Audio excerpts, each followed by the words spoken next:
კასპის მუნიციპალიტეტის სამ სოფელს ოკამს ლავრისხევსა და ზემო ხანდაკს მალე განახლებული ინფრასტრუქტურა ექნება. ოკამში 1202 მეტრის სიგრძის გზაზე ასფალტის საფარი დაიგება და მოეწყობა სანიაღვრეები. სამუშაოების ღირებულება 691,000 ლარს შეადგენს.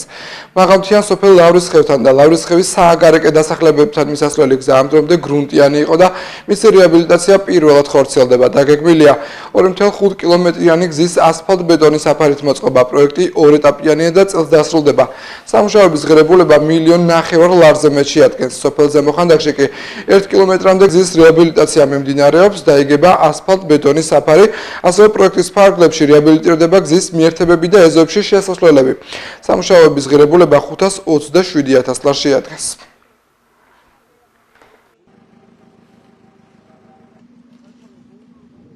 მოსახლეობის საჭიროებიდან გამომდინარე შიდა ქართლში ისევ გრძელდება ინფრასტრუქტურული პროექტების განხორციელება. დღეს ვიმყოფებოდით კასპის მუნიციპალიტეტში, სადაც დავათვალიერეთ სამი სოფლის შიდა გზების მოწესრიგებით სამუშაოები.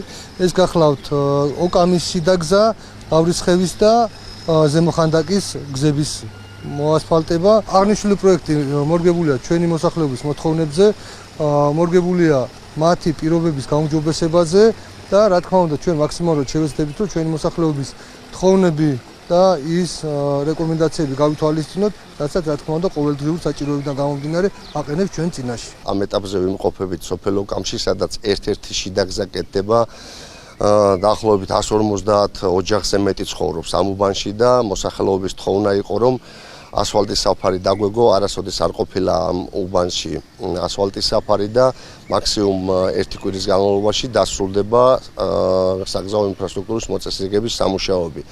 აგრეთვე სოფელ ლავრისხევში მიმდინარეობს ასფალტის საფარის დაგება, ეს გარდა მაღალმთიანი სოფელია, სოფელი ლავრისხევი. სოფელ ზემო ხანდაკში მიმდინარეობს ერთ-ერთი შიდა მთავარი ქუჩის მოასფალტება. იქაც პირველი ფენის დაგება დაიწყო დღეს და ამ ივნისის ბოლომდე ფაქტიურად ეს სამივე ლოკაცია სოფელ ოკმის ლავრისხევამდე მისასვლელი გზა და ზემო ხანდაკის შიდა საუბნო გზები დასრულებული იქნება. სამივე პროექტი ხორციელდება რეგიონული განვითარების ფონდის და ადგილობრივი ბიუჯეტის თანადაფინანსებით.